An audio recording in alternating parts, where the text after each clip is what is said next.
Hello, everybody, and welcome back to episode 6 of the Road to Purpose podcast. My name is Angus. Welcome back to the show. Thank you for tuning in. If you're listening on Spotify, please could you leave a rating on the show? And if you're listening on YouTube, please like and subscribe. It really helps support the channel, especially if this is your second or third time listening to one of these podcast episodes. I would really appreciate it.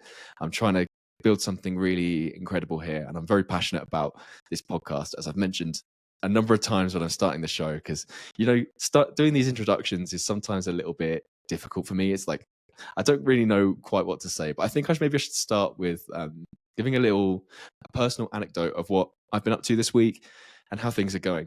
And today is Sunday. I'm here in Bogota, still in my apartment, and I'm going to be honest, I'm absolutely shattered from this week. So much has happened this week, you wouldn't even begin to believe. I'm going to tell a little story to fill you guys in, but basically tomorrow I'm going to be moving to a different part of the city. I mentioned in a previous episode that where I'm staying at the moment is not a very nice area of Bogota. The building I'm staying in and the accommodation itself, my studio is very nice. I like it a lot. It's got very nice lighting for recording as well, I think. But it's got this like strange concrete background. If you're watching on Spotify or YouTube, you can see this background. It's a bit of a strange decor in here, but it's actually very modern, this building, and it's got some nice facilities and stuff. There's a swimming pool on the roof and a hot tub, although I haven't actually used either of those things in the month that I've been here. But it's a bit of a strange setup, actually. It's kind of like a hostel/hotel, and they were very surprised when I was checking in that I was staying for so long, which is always a bit of a red flag, I feel like. So, yeah, I decided to move, and I originally had some accommodation booked in a different part of the city in the north. Now, in general, the north of the city is a lot nicer. It's kind of comparable. Some of it's kind of comparable to parts of Europe. I was in a taxi going through a part of the city called Chapinero, and there's a specific part of Chapinero that for me looks like London. And I was like, no way. And even with the weather in Bogota, it's actually very similar. Obviously, it costs a lot less to live here than in London. And I don't know, it just gave me a really like nice vibe, kind of like a homely feel. I'm in my last month of my trip, and I was going through that part of the city, and I thought, wow, like this is a cool place to live. So I had some accommodation booked like very far north in the city, which was kind of far away from the center and where everything's going on. So I made the decision to cancel that accommodation, and I was searching for a new place to live. And I found something that seemed to be in a really good location. The photos on Airbnb were excellent. And so I was like, okay, I'm going to book it. I just jumped and booked it. It was a little bit cheaper than what I had before as well. And the inside of the apartment looked really good. A red flag I should have taken was there was no photos of the outside. You can probably see where this is going. So I booked the accommodation and I get the actual address through. If you've not really used Airbnb before, you might not know that when you first check out a listing, there's like a circle which says where the apartment or house or wherever you're going to stay, like basically it gives you like a vague outline of where it is, but it's not like a specific address. So the area that was on the listing was like a very large area. So when I got the address through, I put it straight into Google Maps, and I go into Street View, and the area looks shady, really shady. And I'm in a pretty bad area of Bogota by a lot of people's reckoning, a lot of locals' reckoning. And this area to me looked even worse. It was ugly. And the entrance to the accommodation and the outside of the building was gross. And I didn't have cancellation. So I raised a case with Airbnb, giving them the excuse that this doesn't look safe for me to stay at for like 3 weeks, the last 3 weeks of my trip. And Airbnb basically just read back to me that it was at the host's discretion if they were going to give me a refund or not. And I was like, basically, I had a sleepless night. I was dreading the idea of going to this area and having to put up with every time I was going in and out of the apartment being at risk or having it feeling like that. And in this city, like in general, I'd say that Colombia gets a bad rap. I would say that in general, it's a lot safer than people think. And Bogota is probably one of the less safer cities, actually. But for that reason, I'm extremely careful with where I live usually. And I guess I didn't realize with this apartment how bad the neighboring zone was, because the quality of the building is so good. And I haven't had any issues or anything, but I definitely wouldn't walk around this area at night. So I booked this accommodation in this possibly worst part of the city, and I was like, oh my god, I was just stressing because I was thinking I was going to lose a lot of money on the rent for like 3 weeks. And eventually the host got back to me. They said that the area wasn't actually that safe. They responded to me saying that, and that I would have to be careful at nighttime especially. And I was like, I just can't be bothered with this. So I basically asked Airbnb to get in touch with the host, and Airbnb, the host, agreed to refund me the money. So that was great. And I went and booked something else in another part of the city. And honestly, I just upped my budget by like a lot because I didn't want to go through this same thing again. So now tomorrow I'll be moving to a much nicer part of the city. And this was pretty exhausting, I can't lie. So yeah, that's one of the things that went down this week. I've been coping with it by doing a lot of exercise. I've done 4 gym sessions this week, which is kind of normal for me. But then also yesterday, I went to the gym and ran a 5K. And then this morning, they have this thing in Bogota called the ciclovia, which is like translates roughly to like cycle lane. And they shut down whole stretches of the city so that people can run and cycle. And last week I did a 10K for the first time on La Ciclovia, on like the main roads. And I really thought it was tough because I don't really run. I mostly train like strength in the gym, but I enjoyed it, and I decided to do it again this week. And so yeah, today I'm absolutely shattered because I've done a lot of exercise this week, and I hope it's not coming across as not having much energy for the podcast. I did just drink a coffee to try and wake me up. It's about 3:30 p.m. and I was just crashing in the afternoon. I was like, no, I need to record this podcast episode because, well, I want to be consistent. And tomorrow is going to be a busy day, so I'm not going to really have the time for that. So what else happened this week? For the first time ever in my life, I got stood up for a date. That sucks. I don't know if you're listening and you've ever had that experience where you turn up and she's told you that she's coming and then she doesn't turn up. Sucks, man. We won't sit on that one for too long, but that's not a good feeling. I did have plans with her to like spend most of the morning together, but it ended up being okay. I met some people out in another part of the city. One of them turned out to be English, and I ended up joining their group and like, yeah, spending most of the day with them, which was kind of spontaneous, and it was fine, but you know, a bit bitter, a bit bitter about that. Anyway, let's move on to the main topic of the show. Otherwise, I'm gonna basically just be giving you like a vlog update of my week, which is not what I intend for this episode to be at all. This is a self-improvement podcast, but you know, I like to keep it personal. So yeah, you're going to get those anecdotes, or more or less every episode, I'm sure. Just one more thing I'd like to mention. I am planning to bring some guests onto the podcast soon for some like interview style, chat style episodes. I think the first guest, if I can get him to do it, will most likely be my brother. My brother is a super interesting character. I think it would be great to bring him onto this show. And yeah, Rory, if you're listening, let's arrange it soon. I want to do a few more episodes of just me talking to the camera and stuff, just to kind of set the scene so that it's like, I feel like there needs to be good foundations on a podcast. Like you need to know the host a little bit. So yeah, I want to do a few more of these kind of episodes and then bring him on, and we'll have a good chat, maybe even in person, because I might even be back in England by that time. Anyway, moving on to the main topic of this show. Where should young men in general, not necessarily young men, go for life advice? Now, it would be one of the main tenets of this show is that I really don't support this idea of influencers giving life advice. There's a lot of sections of the manosphere, for example, where radical life advice is thrown around.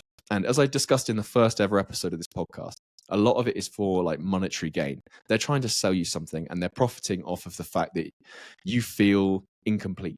You feel potentially not where you want to be. And they're trying to sell you some like magic pill, basically, or magic treatment to remedy your pain. That's like basic sales. They've identified pain points for you in their target market, and they're basically trying to sell you something to get you to where you want to be. Now, for that reason, the first point that I'm going to make here is that influencers are not a place, not the people to be getting your life advice from. I think that should be kind of obvious.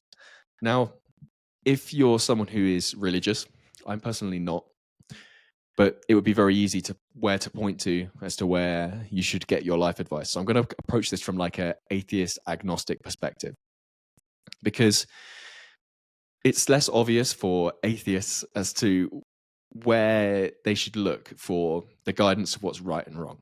So I have two main sources that I've personally used, and for me, they've really, really resonated, and I really wanted to share them.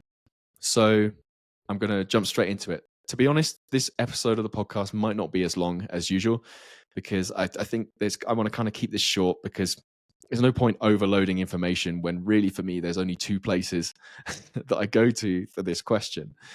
So for me, the first of the two places that I look for life advice and for guidance would be Buddhism.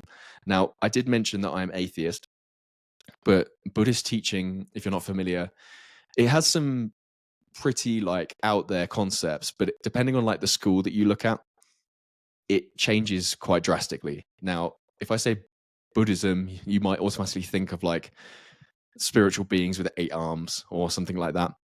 There's actually some like more conservative schools of Buddhism that ignore all of that.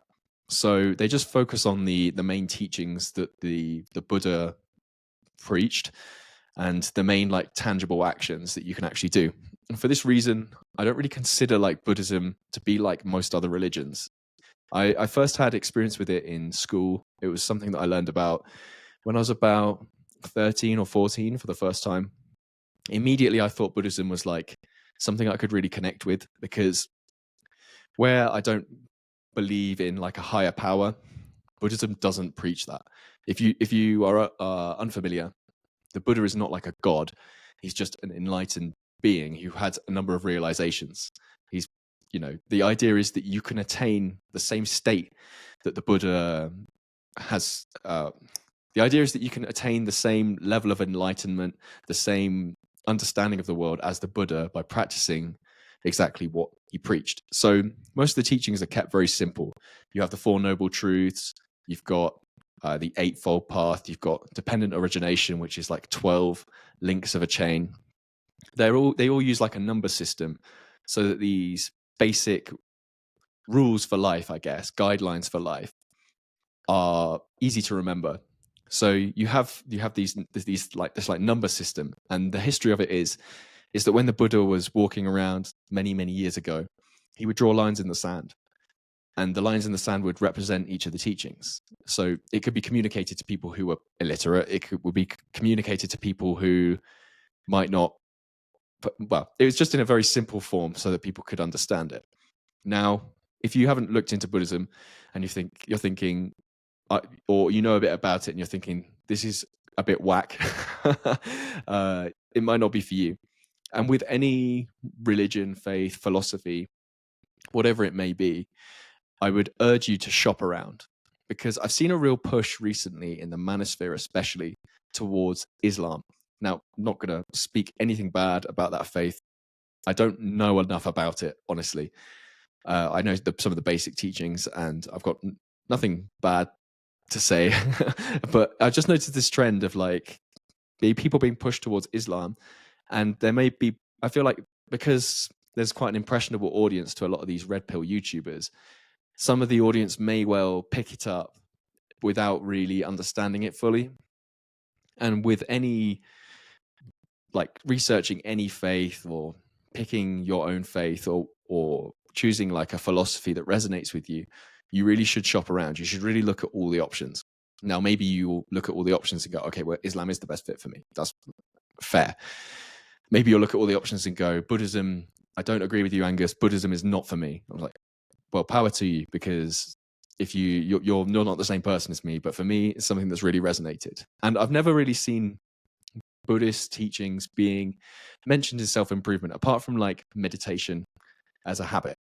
And meditation as a habit is a for me, it's been very beneficial. It might not work for you. I know a lot of people who have tried it and said that they don't really see the point, they don't really see any benefit from it. So, everyone's different. So don't feel that just because I say Buddhism, you have to go and take my word for it. And no, shop around, look around, look at similar faiths, look at non-similar faiths, look at faiths where there is a God, look at faiths where there's many gods, and make your own decision, because everyone's different and they'll find something that they identify with. For me, what I like about Buddhism is the simplicity of it. I like how actionable it is. It provides me with a number of things that I can practice in my daily life. For example, non-violence. For example, being careful with my speech, trying to be intentional with my speech and not speaking badly about people, and not using profanity as much. Obviously, I slip up. I try and remain sober as much as possible, but I found kind of a balance for me that works. So I would not consider myself Buddhist because I'm not completely alcohol free. I was sober for a while, but I'm not completely alcohol free anymore. I decided to reintroduce it into my life. And for me, I found a balance that I'm very happy with. And I rarely get to the point of being drunk when I drink. I drink for enjoyment, for social. I like the feeling of being like moderately like tipsy. I think it helps conversations flow a lot. And I also really enjoy drinking wine. Shoot me. So Buddhism is such a broad topic. The school of Buddhism, or the type of Buddhism that I would recommend you check out if you're an atheist like me, would be Theravada Buddhism. Now, also there is secular Buddhism, which kind of, as I understand it, it rejects any idea of like enlightenment and like enlightened beings and things like that, because it's not like tangible. Now, for me, that actually resonates a lot. I like that idea. I don't believe in things that for me are not tangible. Everyone's different. Again, if you do believe in that kind of thing, then maybe there's another school of Buddhism like Mahayana or even Tibetan Buddhism, which I've got a friend, one of my mum's friends is Buddhist, and he describes Tibetan Buddhism, which is the type which the Dalai Lama is a part of.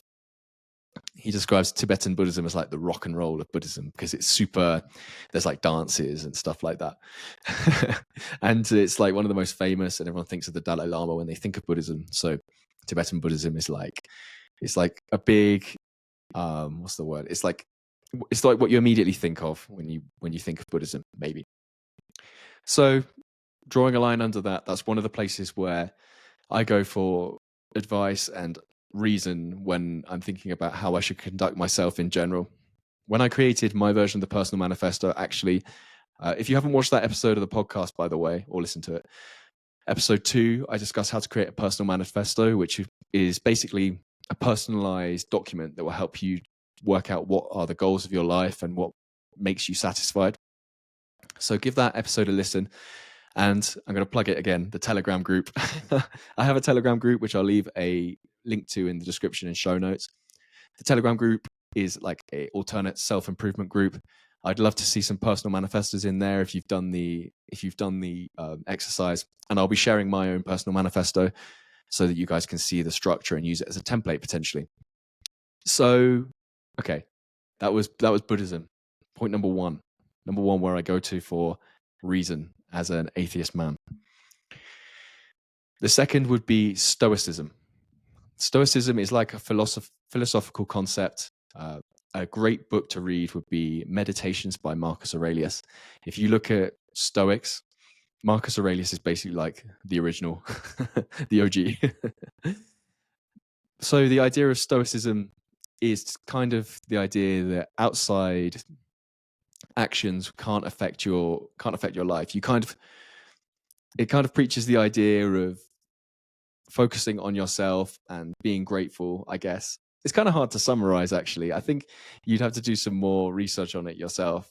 But a lot of the teachings that I take from Stoicism, for example, are related. So if I'm encountering like a bad situation, something I always think of is like, I'm not going to let this ruin my day.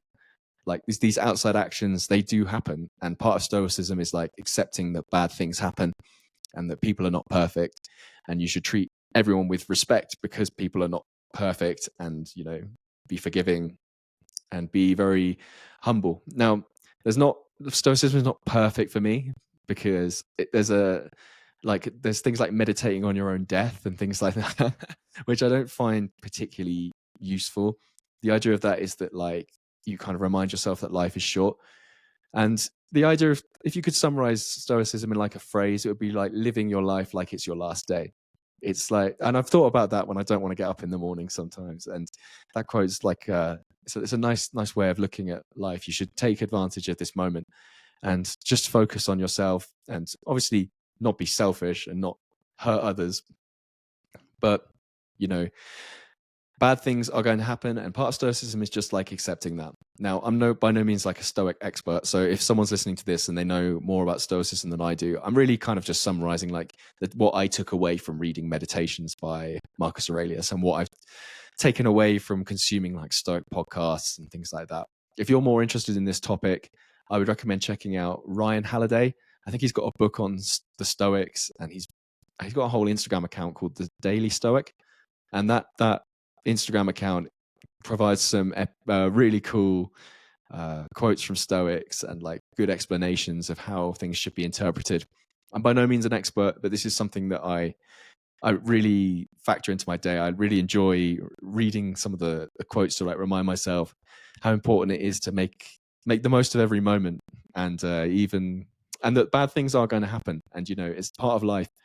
Things are not going to be perfect all the time, and accepting that is quite powerful, and it really takes the strain off of you a little bit when you think about life like that. Some other famous Stoics, for example, would be like Seneca. I think Epictetus is how it's said. But these teachings are usually quite old, and the Stoic philosophers have usually got some like crazy stories. So, for example, Marcus Aurelius he was like a Roman emperor, and they call him the like good Roman emperor because he didn't indulge in like a lot of the sins, I guess, of being an emperor. Like he wouldn't like get wasted all the time, like drink lots of alcohol and things like that, and like maybe take advantage of the fact he's emperor by like sleeping with lots of women or something like that.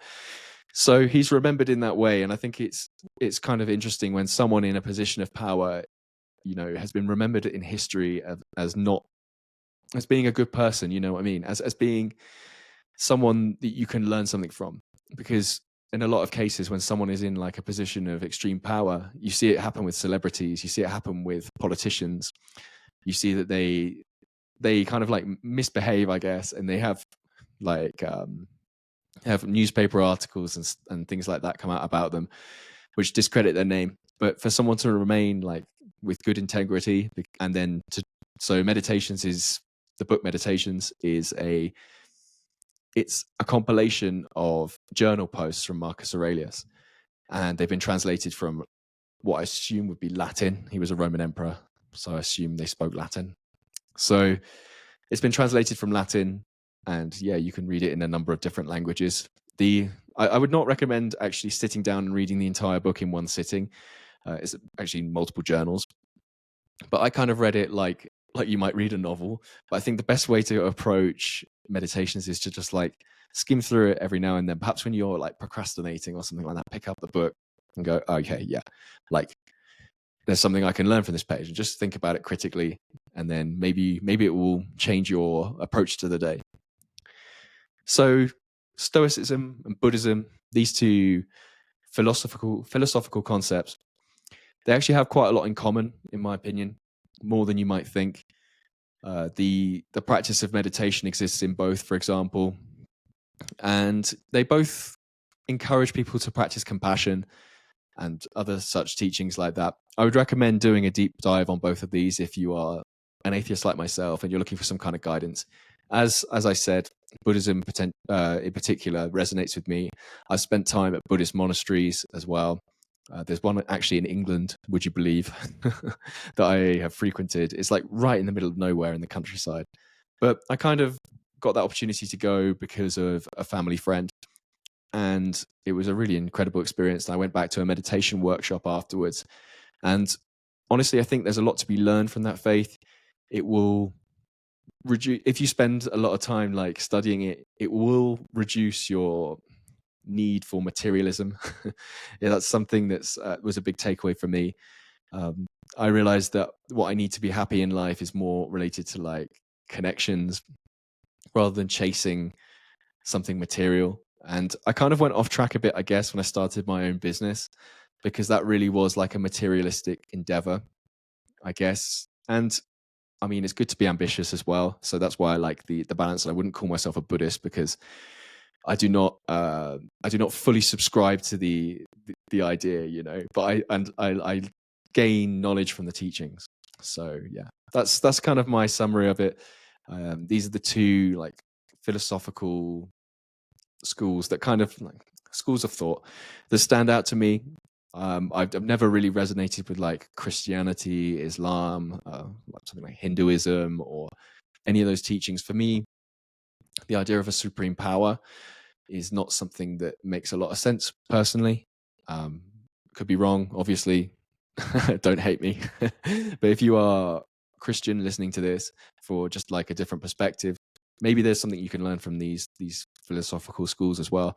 You'll probably find that Buddhism has a lot in common with Christianity or Catholicism or whatever it is that you subscribe to, basically. So I'd like to thank you all for listening to episode 6 of the podcast. This is a slightly shorter episode, but I don't want to overload the information really, because for me it's very simple. I think sometimes to have too many areas to pull ideas from is not a productive thing. So I've just kept it to just two basics: Stoicism and Buddhism, which for me have had a huge impact, and I really wanted to share them with you guys. So thank you so much for listening. I'm excited to record the next episode of the podcast already. No, I just end up waffling at this part of the show, don't I? If you're listening on Spotify, please follow and leave a good rating on the show, especially if you enjoyed. Well, leave an honest rating, actually. You know, it could be a 3-star review if you didn't get much from this episode, but 5 stars really supports the show, and I'm really enjoying this. I think I've got 7 subscribers on YouTube. So if you're listening to this and my camera's just died. So if you'd really like to support the show, please leave a like and subscribe.